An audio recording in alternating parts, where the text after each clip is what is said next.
آقا صلی اللہ علیہ وسلم کے پیارے دیوانوں، کسب حلال سے متعلقہ بات چیت چل رہی ہے، اور کل بتایا تھا کہ مدین شہر کے لوگ جو تجارت پیشہ اور آسودہ حال تھے، لیکن وہ بت پرست تھے اور کم تولنے اور کم ناپنے والے بھی تھے، یعنی ان کا عقیدہ بھی غلط تھا اور اعمال بھی غلط تھے۔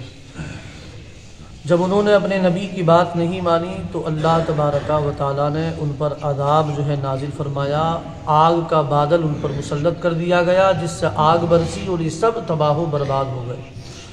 حضرت عبداللہ ابن عباس رضی اللہ تعالیٰ عنہما نے اس عذاب کی تفصیل یوں بیان فرمائی ہے کہ اللہ تبارک و تعالیٰ نے اس قوم پر جہنم کا دروازہ کھول دیا اور دوزخ کی شدید گرمی بھیجی۔ وہ وہاں سے نکل کر جنگل کی طرف روانہ ہو گئے۔ اللہ تبارک و تعالیٰ نے پھر ایک سرد خوشگوار بادل بھیجا، مرد عورت اور بچے سب کے سب اس بادل کے نیچے جمع ہو گئے۔ جب وہ سب کے سب بادل کے نیچے جمع ہوئے تو بادل سے آگ برسنے لگی اور سب جل کر راکھ ہو گئے، نعوذ باللہ۔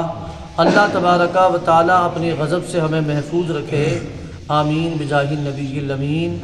کم تولنے والے کو موت کے وقت کلمہ بھی نصیب نہیں ہوتا، کم تولنے والوں کی بدبختی۔ لیکن آج کل اکثر مسلمان ناجائز و حرام مال کو شیر مادر خیال کرتے ہیں۔ آج تو یہ ترنے والے بڑی آسانی کے ساتھ حلق سے نیچے اتر جاتے ہیں، مرنے کے بعد ساری عیش کوشیاں نکل جائیں گی۔ واللہ بے حد ندامت ہوگی۔ خدا را کچھ ہوش کیجئے، چند روزہ زندگی میں آخر حرام کھا کھا کر بھی کتنا کھا ڈالیں۔ آخرکار یہ سب چھوڑ کر دنیا سے چلنا ہوگا۔ کب تک روپے ہی گنتے رہیں گے؟ کیا عمر بھر پیسے ہی جوڑتے رہیں گے؟ یاد رکھیے، دیکھتے ہی رہ جائیں گے اور موت آ پہنچے گی۔ حضرت مالک بن دینار رحمۃ اللہ علیہ ایک روز ایک بیمار کی بیمار پرسی کے لیے تشریف لے گئے، جو قریب المرگ تھا۔ حضرت مالک بن دینار نے اسے کلمہ پڑھنے کی تلقین کی، مگر بڑی کوشش کے باوجود کلمے کے بجائے 10-11 ہی کہتا رہا۔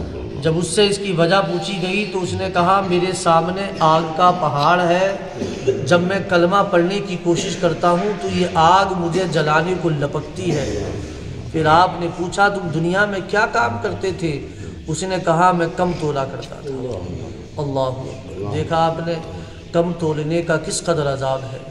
اللہ تبارک و تعالیٰ محفوظ رکھے ایسے کسب سے۔ لیکن افسوس، صد افسوس ان لوگوں پر کہ جو حرام قطعی کی کمائی کھاتے ہیں، اسی کمائی سے کپڑے بناتے، انہیں پہن کر نماز بھی پڑھتے ہوں گے، مال حرام سے خیرات بھی کرتے ہوں گے، لیکن انہیں یہ جان لینا چاہیے کہ یہ محض ان کا گمان ہے کہ وہ اس کا ثواب پاتے ہوں گے، کیونکہ تاجدار مدینہ صلی اللہ علیہ وسلم کا فرمان عالی شان ہے، ان اللہ طیب لا یقبل الا طیبا۔ اللہ پاک ہے اور پاکیزہ مال کو ہی قبول فرماتا ہے، حرام مال کو اللہ قبول نہیں فرماتا۔ حضرت سیدنا سفیان ثوری رحمۃ اللہ علیہ فرماتے ہیں، جو مال حرام سے صدقہ دیتا ہے اور خیرات کرتا ہے، وہ ایسے شخص کے مثل ہے جو ناپاک کپڑے کو پیشاب سے دھوتا ہے، اس طرح وہ کپڑا اور بھی زیادہ پلید ہو جاتا ہے۔ تاجدار مدینہ صلی اللہ علیہ وسلم کا فرمان عالی شان ہے، جو انسان مال حرام کماتا ہے اور پھر صدقہ کرتا ہے، اس سے قبول نہیں کیا جائے گا، اور اس سے خرچ کرے گا تو اس کے لیے اس میں برکت نہیں ہوگی، اور اسے اپنے پیچھے چھوڑے گا تو یہ اس کے لیے دوزخ کا زاد راہ ہوگا۔ پیارے پیارے اسلامی بھائیوں، اللہ کی بارگاہ میں دعا ہے، مولا تبارک و تعالی ہم سب کو ہمیشہ حلال کھانے اور حلال کمانے کی توفیق عطا فرمائے۔ پیارے آقا صلی اللہ علیہ وسلم کے پیارے دیوانوں، مال حرام کی مذمت اور اس سے بچنا کس قدر ضروری ہے۔ جو مال حرام سے نہیں بچتا، اللہ تبارک و تعالی اس سے سخت ناراض ہوتا ہے اور اس کی پکڑ فرماتا ہے، اور اس کے لیے سخت وعیدیں بھی احادیث مبارکہ میں وارد ہیں۔ دیکھیے، یاد رکھیے، اللہ تبارک و تعالی کی نافرمانی ہی ہے، آگ کا شعلہ ہو یا چنگاری اپنے گودام سے اسے لوگ دور ہی رکھتے ہیں۔ کوئی جلتی ہوئی سگریٹ ہی اگر کسی کے گودام میں ڈال دے تو آپ کو معلوم ہی ہے کہ کیا حشر ہوتا ہے۔ لہذا ہر گناہ سے ڈرتے ہی رہنا چاہیے، ہو سکتا ہے کسی صغیرہ گناہ پر ہی اللہ ناراض ہو جائے اور گرفت فرما لے۔ حضرت عمر بن عبدالعزیز رضی اللہ تعالی عنہ کی خدمت میں ایک دفعہ مال غنیمت میں مشک لایا گیا تو آپ رضی اللہ تعالی عنہ نے ناک بند کر لی اور فرمایا اس کا نفع تو اس کی خوشبو سونگھنا ہے اور یہ سب مسلمانوں کا حق ہے، میں اکیلا اس سے نفع اٹھانے کا مجاز نہیں۔ اللہ اکبر، کتنا تقویٰ تھا ہمارے اکابرین کے اندر۔ آپ دیکھیے احتیاط کی انتہا کر دی۔ ایک بزرگ کسی بیمار کے سرہانے بیٹھے ہوئے تھے،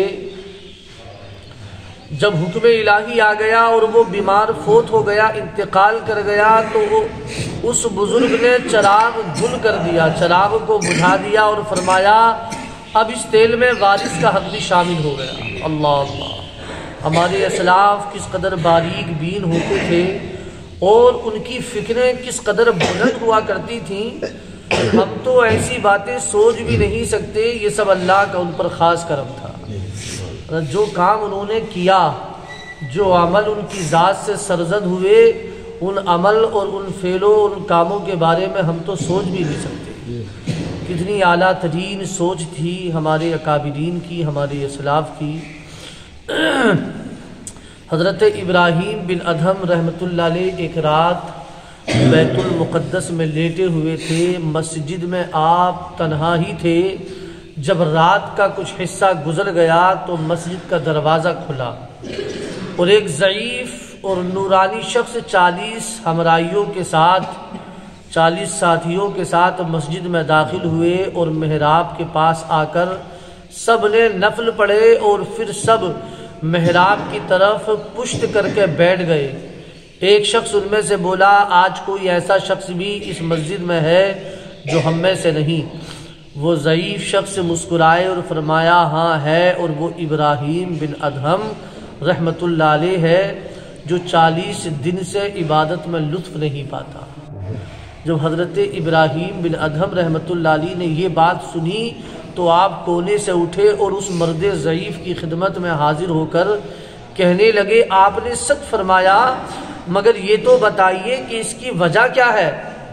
وہ کہنے لگے فلاں روز آپ نے بصرے میں کھجوریں خریدی تھیں، قریب ہی ایک کھجور کسی دوسرے کی گری ہوئی پڑی تھی، آپ نے سمجھا کہ یہ آپ ہی کی گری ہے، اس لیے آپ نے اسے بھی اٹھا لیا اور اپنی کھجوروں میں ملا لیا۔ بس اس پرائی کھجور کے آپ کے مال میں مل جانے سے آپ کی عبادت میں جو مزہ تھا وہ جاتا رہا۔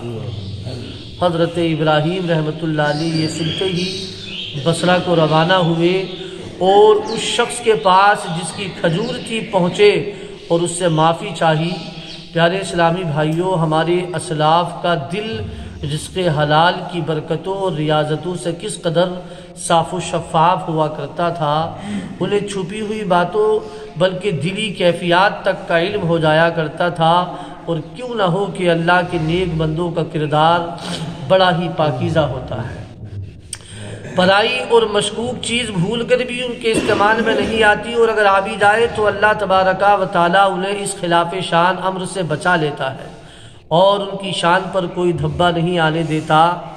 اللہ تبارک و تعالیٰ ہمیں بھی اپنے نیک بندوں کی برکتیں نصیب فرمائے۔ امیر المومنین حضرت سیدنا فاروق اعظم رضی اللہ تعالی عنہ نے مال غنیمت کی مشک اپنے گھر میں رکھی ہوئی تھی تاکہ اہلیہ محترمہ رضی اللہ تعالی عنہ اسے مسلمانوں کے پاس فروخت کر دیں، بیچ دیں۔ ایک روز آپ گھر تشریف لائے تو آپ کو بیوی کے دوپٹے سے مشک کی خوشبو آئی۔ پوچھا یہ کیا ہے؟ بیوی صاحبہ نے جواب دیا میں خوشبو تول رہی تھی، اس سے خوشبو میرے ہاتھ کو لگ گئی، وہ میں نے دوپٹے سے مل لی۔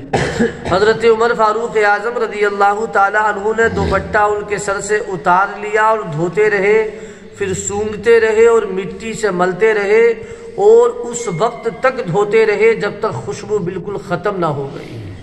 پھر وہ دوپٹہ استعمال کے لیے بیوی کو دیا، اگرچہ اس قدر خوشبو کا لگ جانا قابل گرفت نہیں تھا، لیکن حضرت عمر فاروق اعظم رضی اللہ تعالیٰ عنہ نے چاہا کہ بالکل دروازہ بند ہو جائے تاکہ وہ کسی دوسری برائی تک نہ پہنچا دے۔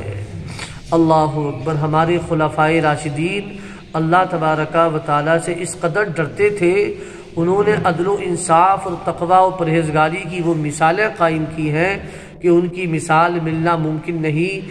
اس لیے تو کہا جاتا ہے فاروق اعظم کے دور میں شیر اور بکری ایک ہی گھاٹ پر پانی پیتے تھے، شیر اور بکری ایک ہی گھاٹ پر پانی پیتے تھے۔ ایک بزرگ کے غلام نے بادشاہ کے گھر سے چراغ جلایا، غلام کے مالک نے وہ چراغ بجھا دیا۔ ایک رات ایک بزرگ کے جوتے کا تسمہ ٹوٹ گیا، اس وقت نزدیک سے شاہی مشعلیں گزر رہی تھیں، آپ نے ان کی روشنی میں تسمہ درست کرنا اچھا نہ جانا۔ ایک پارسا عورت سوت کاٹ رہی تھی، اتفاق سے سلطانی روشن مشعلیں بادشاہ کی جلتی ہوئی مشعلیں اس کے پاس سے گزری تو اس نے سوت کاٹنا ترک کر دیا تاکہ اس کی روشنی میں کوئی تاگا نہ کتنے پائے۔ اللہ اکبر۔ تو پیارے پیارے اسلامی بھائیوں، عموماً حکمرانوں اور وزیروں کی دولت ظلماً حاصل کی ہوئی ہوتی ہے، ان پیسوں میں مظلوموں، بیواؤں اور یتیموں کی آہیں اور سسکیاں شامل ہوتی ہیں، لہٰذا اللہ والے عمراء اور سلاطین سے دور رہا کرتے تھے اور ان کے مال سے معمولی بھی استفادہ کرنا پسند نہیں کرتے تھے، حتیٰ کہ ان کی روشنی تک سے فائدہ اٹھانا وہ جرم سمجھتے تھے۔ کتنا تقویٰ تھا ہمارے اسلاف کے اندر۔ آج ہم اپنے ضمیروں کو دیکھیں، ہم اپنے اندر دیکھیں اور جھانک کر دیکھیں کیا وہ خوبیاں، وہ باتیں کچھ ہمارے اندر بھی ہیں یا نہیں۔ اللہ تبارک و تعالی ہم سب کو ہدایت نصیب فرمائے اور اکابرین کا ہمیں صدقہ عطا فرمائے۔ درود پاک پڑھے، اللہم صلی علی سیدنا و مولانا محمد و بارک وسلم۔ صلو علیہ صلاۃ و سلام علیک یا رسول اللہ یا حبیب اللہ صلی اللہ تعالی علیہ وآلہ وسلم۔